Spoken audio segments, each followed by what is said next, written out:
Hello everybody.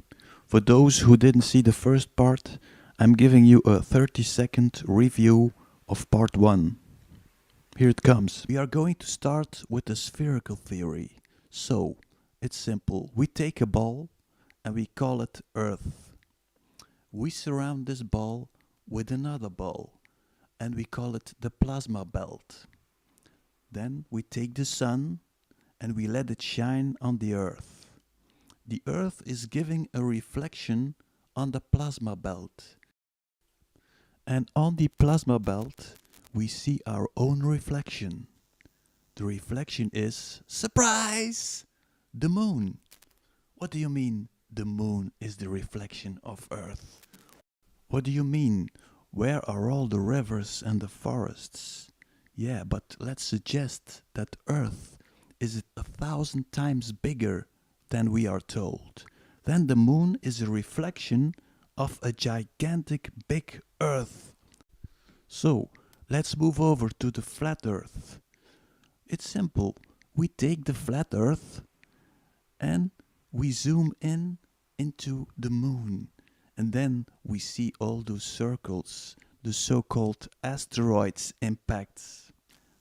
Well, let's suggest that one of those asteroid impacts is a flat Earth. That would mean that we are surrounded by other biosystems. Here is part 2. I would suggest fasten your seatbelts. It's going to be a heavy ride. Okay, people will say, well, this theory, it's not real. What are you going to do with a solar eclipse?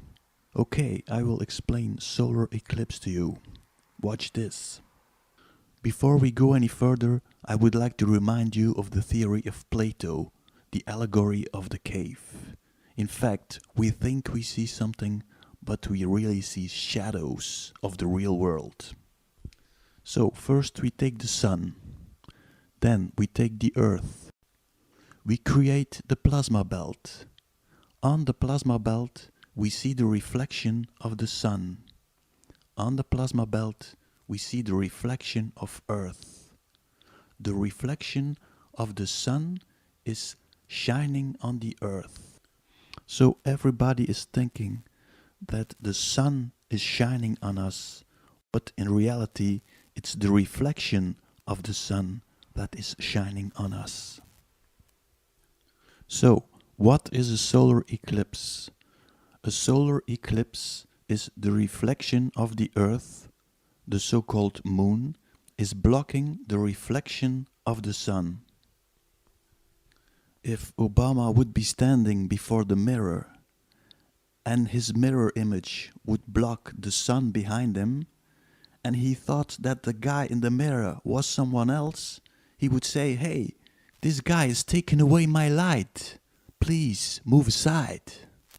But in reality, it would be himself, his mirror image, that is blocking the light. Now, I will take you one step further. It's even more crazy. Listen to this. Okay, but now we have one giant problem.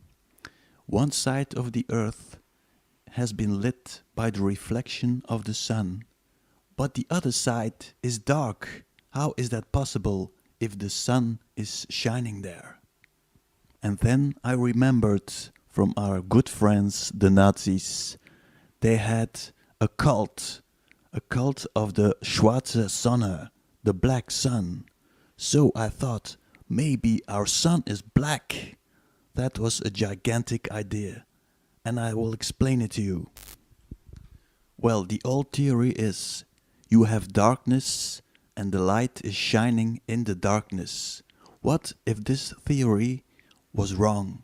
Let's suggest that there is black light and white light.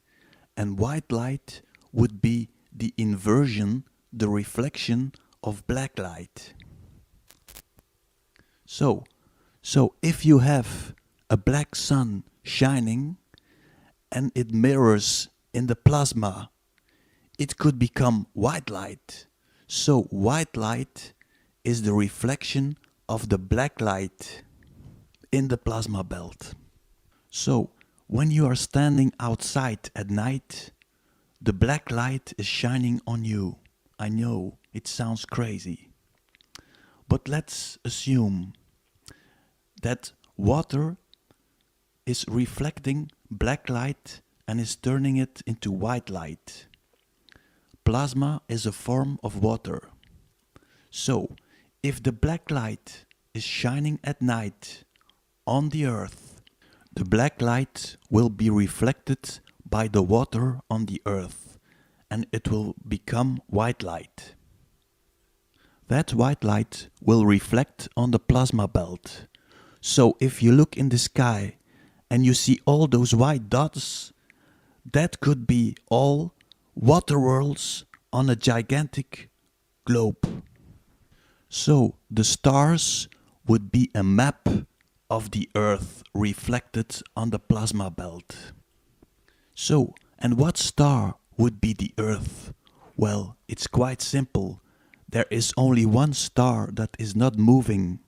That is the polar star, Polaris. So when you see a time lapse of the stars turning, that means that the Earth is turning. And at the center stands Polaris. So, I looked on the internet for a photo of Polaris and I discovered one, the best possible resolution. So, I took Polaris. I made it a little bit darker and then I took the flat Earth. Oh my God. This is not true. Yes. I guess it is true. We are Polaris. We are the reflection. Polaris is the reflection of Earth. If we could take a gigantic telescope, we could see ourselves mirrored on the plasma belt. So I really don't know if you're still sitting in your chair. You might be lying on the floor, laughing or crying, I don't know. Maybe you say, this guy is nuts. Okay, no problem. But I'm afraid I might be right. Sleep well, my friends.